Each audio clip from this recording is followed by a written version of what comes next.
We've got a hell of a show for you today on the Michigan Football Report. We're going to talk Jordan Marshall, Bryce Underwood. We're going to talk about Semaj Morgan, Dominic Zvada, J.B. Brown, Michigan Special Teams Coordinator. But before we jump into that, it's our weekly ask before every game. It's a vibes play for us, started in 2021. I think this, Jack, in addition to beat Ohio State again, is just like the vibe thing that led Michigan to the national title. Of course, other than J.J. McCarthy and Blake Corum and Jim Harbaugh. So give the video a like if you would like to beat Maryland. You want Michigan to not look ahead to Ohio State. Go to College Park, Maryland, and beat Maryland if you'd like that to happen. Like today's video, smash that like button. Let's get to 500 likes. It is the Michigan Football Report. We're going to talk special teams. J.B. Brown. This guy was an analyst. He was like an intern, and then he got the special teams coordinator job in 2024 under Sherrone. Special teams are a disaster. We're going to spend a little bit of time talking about that. Is he on the hot seat? We've got more Michigan football rumors, injury rumors, where Yoder was right, where Yoder was wrong. Willing to admit it. All coming up on the show right now.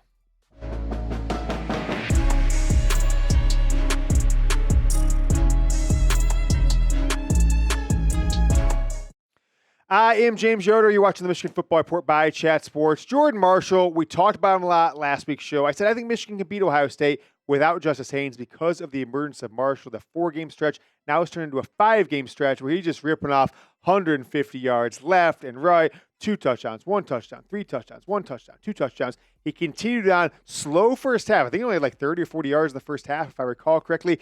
And then big second half, couple of touchdowns from Michigan. But he went down late in the game. Really, I mean, he had the 142 yards in only about 3/4 of play. Sherrone Moore was asked about him on Monday. What does his status look like for the future? And I've kind of reached out, hey, has he been in practice? Has he been working out? The answer across the board from the wise men, the sources I have, the 3 wise men, seems to be no. Now, Sherrone said they hope he can be ready for Ohio State game, which I think was a signal that he's not going to play for Maryland regardless. But there is no anticipation that Michigan's, I think, superstar running back at this point is going to return this week. So don't expect that, despite what you might hear elsewhere. It's got to be all for next week. Now, Michigan had some great running back play in his absence, but I don't want to go into Ohio State game against a number 1 team that hasn't been tested all year without your first and second string running back. And so we're going to see how it plays out. Has not been practicing, has not been working out this week altogether. 19 carries, 142. I mean, if he played the entire game, Jack, I think with what we saw Kuzdal, what I pronounce his name, in the fourth quarter, I think you were looking at a 200-yard, maybe 3-touchdown game from him. You wouldn't have had that fumble on the 4th down play where they went to shotgun, which I never like. And, you know, Kuzdal's a little shorter than Marshall. Hand enough high. He's a shorter guy. He kind of hit him in the face mask, and him and Bryce Underwood fumbled. Jordan Marshall is now your leading rusher in the Big Ten in conference games only. So let's preface that. So I want to clip on this and saying I'm putting out fake news. If you take only Michigan sitting there at 8-2, 10 games in, the 7 games they played so far in the Big Ten Conference, 6-1 record.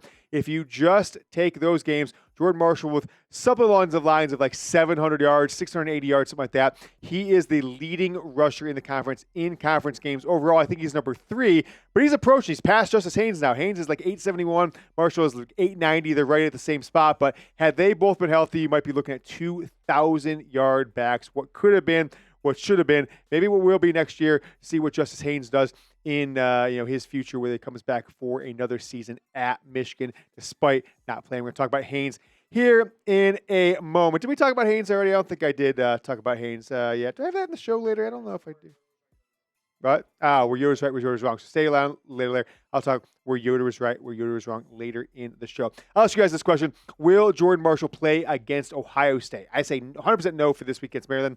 Next week, we're 11 days, Jack. Tomorrow, look at your weather app tomorrow, guys. Look at your weather app on Wednesday. It'll be within 10 days. You'll see the 10-day forecast weather app for Ann Arbor. If Friday, it's looking like 31 degrees. I don't know. Julian's saying, California boy, give me a yes or a no.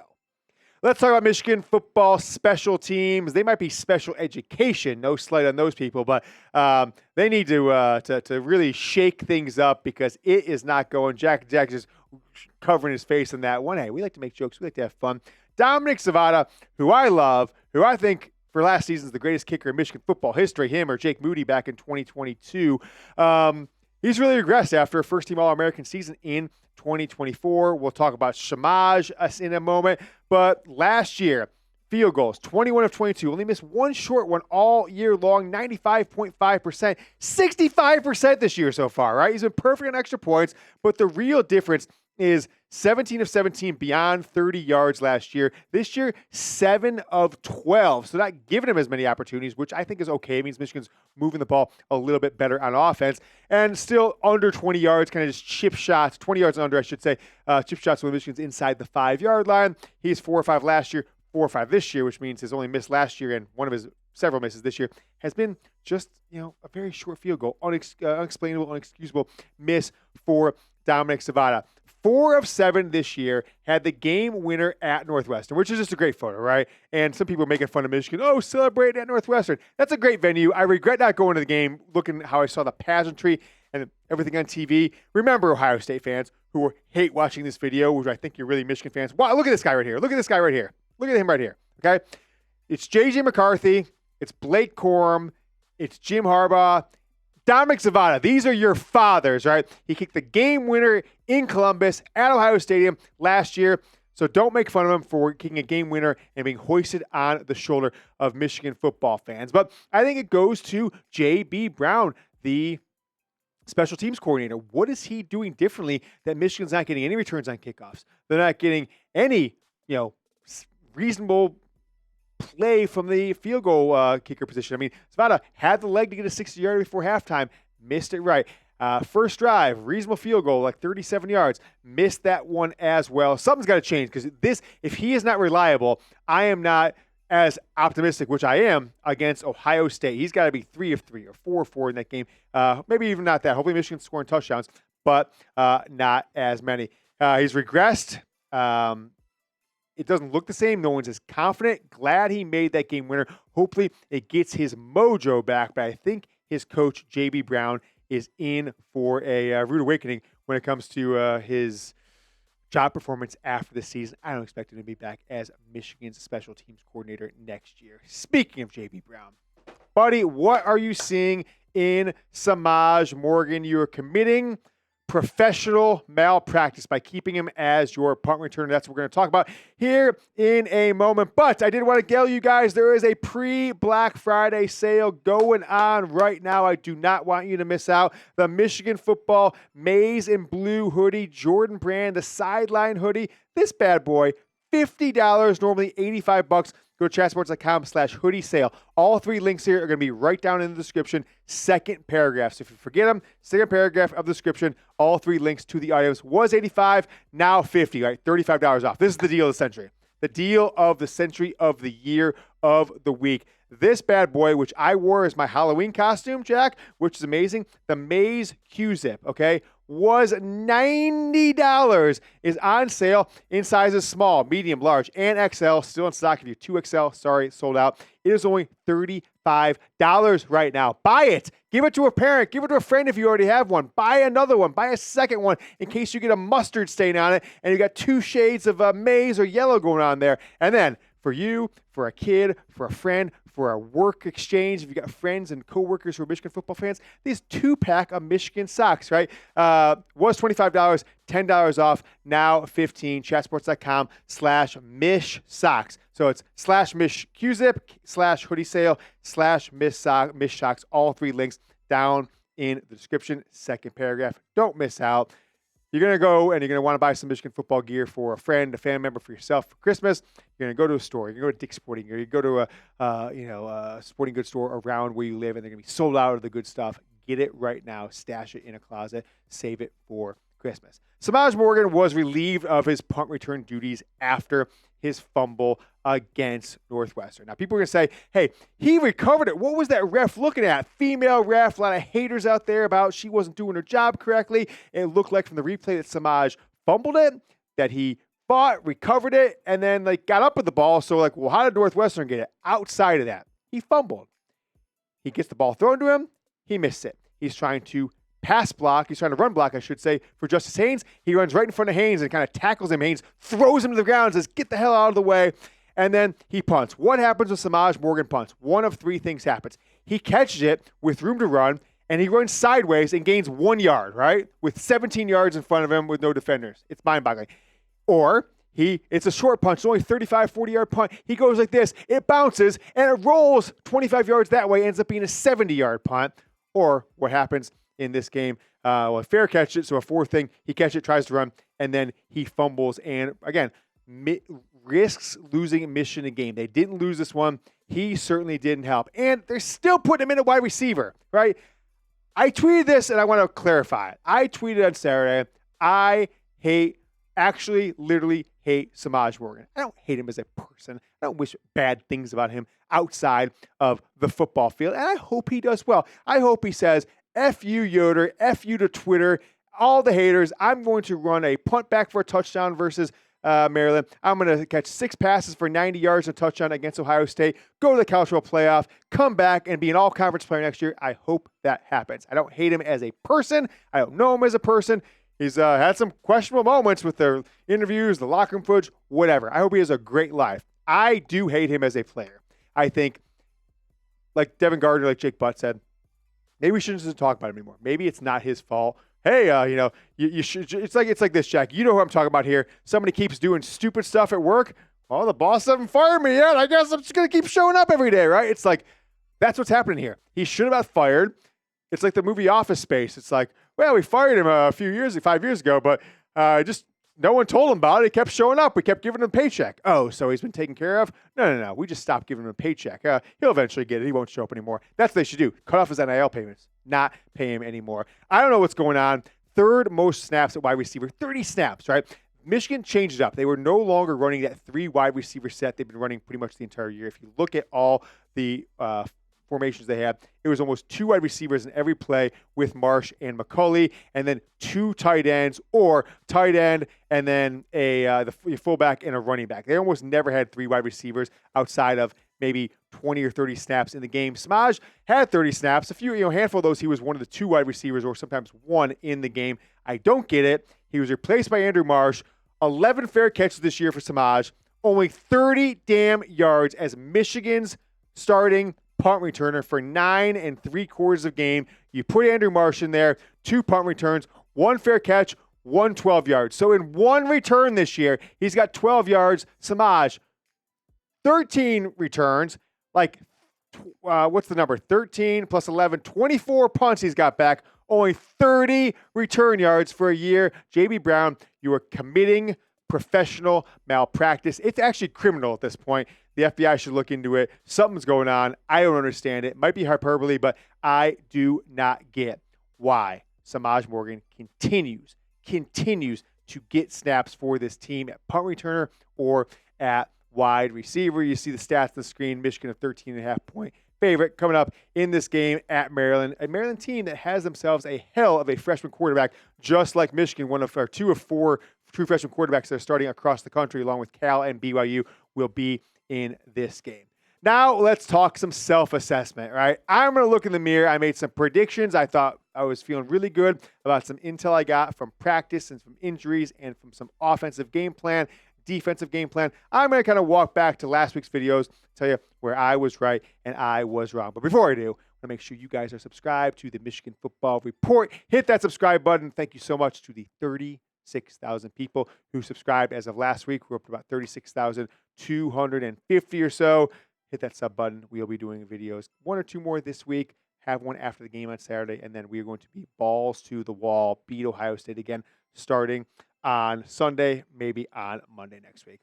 Where Yoder was right the first up, we did a show. We spent, the first 8 minutes of a 20-minute show saying that Michigan has been working on offense all 2 weeks during the bye week and into game week against Northwestern with the RPO offense. I did the football 101 last week. I even explained, make sure you don't get fooled, because an announcer does every single year. Run pass option is not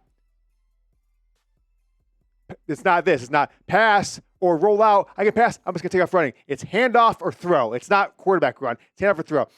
It was working brilliantly. It was working brilliantly in the first half with Jordan Marshall, with the chemistry that he has with Bryce Underwood. And then something happened in the fourth quarter, right? The execution was there for most of the game. The play calls were there for a lot of the game. I didn't know what was going on with some of those passes, those 2 interceptions. Bryce Underwood either made the wrong read or something. I didn't like the coaching decisions there either. I didn't think trying to hold on to a lead late in the game that Michigan should have been throwing the ball over the middle on a read option where you've got to read a linebacker, read a safety, and we saw what Northwestern was doing. They've got the two safeties that almost always were coming down to support the run, so maybe it wasn't as much of a read as there, and it fooled Bryce Underwood, and the guy's kind of like coming down, stops, he's right there for the interception, and it could have cost Michigan the game. I'll give him a lot of credit. True freshman, came back and made the plays that needed to be made after 3 straight turnovers, 2 interceptions, and that fumble on the 4th down exchange. Love to see it from Bryce Underwood. Great first 3 quarters, great last drive. Everything in between there, the 4th quarter, it was very, very brutal. I wanted to pull my hair out. Where Yoder was wrong. Last week we said we had some good intel that Justice Haynes was optimistic, that he's feeling well, recovering from surgery, that he will be, I didn't say he was going to be back, but I said I felt it was more likely than not he would be back against Ohio State. And Sherrone Moore, unless he's lying, which football coaches and politicians known to do at a very high rate, he said that he's out for the regular season, which I think is interpreted as, okay, cool. We beat Ohio State. We either go to the Big Ten championship game. If that doesn't happen because of Oregon, Indiana, etc., cool. He'll be there for the college football playoff. I'm guessing if Michigan beats Ohio State, I don't know how the committee can leave them out. So I was wrong on that one. I'm blaming the sources, but ultimately it's on number one here to take responsibility for the intel that we tell you on this show. Where Yoder was wrong. I put this as your injury timelines last week. I said Cole Sullivan, he's practicing. He's in there. Heard he's running around practice. He's going to be back this week. Jimmy Roller, they'll hold him out. Jay-Sean Barham, probably hold him out this week and next week. Back for OSU. And Rod Moore is unlikely. I was only right on one of those 4 predictions, which is pretty bad if you ask me. Rod Moore still looking unlikely. I guess I'm right on that, but they could prove me wrong this week against Maryland. Cole Sullivan. I said he was going to play. I said I was 99% sure he was going to play. He didn't play. He did not play. I don't know why. I still haven't got an explanation. I thought he was going to, but we'll see if he plays this week against Maryland. Jimmy Roller said they'll sit him this week. He'll play with Maryland. He didn't start, but he played like 20 snaps or so, and then Jay-Sean Barham did start. I thought they'd hold him out last week and this week against Maryland, but he was in the game, so that whole by Ohio State was wildly wrong. Let's hit on another where Yoder was wrong in just a moment. But before we do, let's get your score predictions for this one. Michigan 13.5-point favorites. Jack and I will give us score predictions on Thursday. For today, I want to hear your score predictions. Michigan 13.5-point favorite. Started at 11.5. Now it's 13.5. The over-under on this one, what we say was 41.5. Not a lot of scoring expected, but Maryland does have a dangerous offense. Head coach is probably hanging on by a limb with his job security. But let's see yours down in the comments. Where Yoder was right, said Donald McCauley, injury precaution. He would return after being taken off the field and not playing again after the injury against Michigan State. Now, I will say this overall on Donald McCauley. I have been underwhelmed with his performance this year. I thought we were going to get, frankly, what Andrew Marsh became on Saturday against Northwestern, what he's shown glimpses of Marsh for the last 3 or 4 weeks. And I thought if Marsh or somebody else, even a Samage Morgan, you were hoping that would develop, or somebody like that, that Michigan would have 2 viable wide receivers. I'm not saying he's not viable, but he certainly isn't a big-time playmaker. He's not really ever catching the balls downfield. It's either short passes or it's kind of some stuff over the middle here or there. So good to see him coming back. Michigan's got a lot more confidence in their passing game. I'm hoping and guessing they're not going to call the same plays that led to mistakes in the 4th quarter. And they're going to look at the things that why is Andrew Marsh keep getting open? Why? What routes is he running? What coverages are they doing that's allowing him try and replicate that a little bit more with McCauley on the other side? And maybe, just maybe, get the tight ends back in the passing game. Because last week, again, like Washington, it worked. Last few games, where has the passing game? Michigan State, Purdue, Northwestern, tight end passing game, not really existing. I mean, hell, Deacon Tonelli, his only catch was on a batted down pass the line that went up in the air that he jumped up and caught, and that is what it is. Make sure you guys like the video if you'd like to beat Maryland on Saturday. I will see you guys again on Thursday with another Michigan Football Report. Till then, go Blue.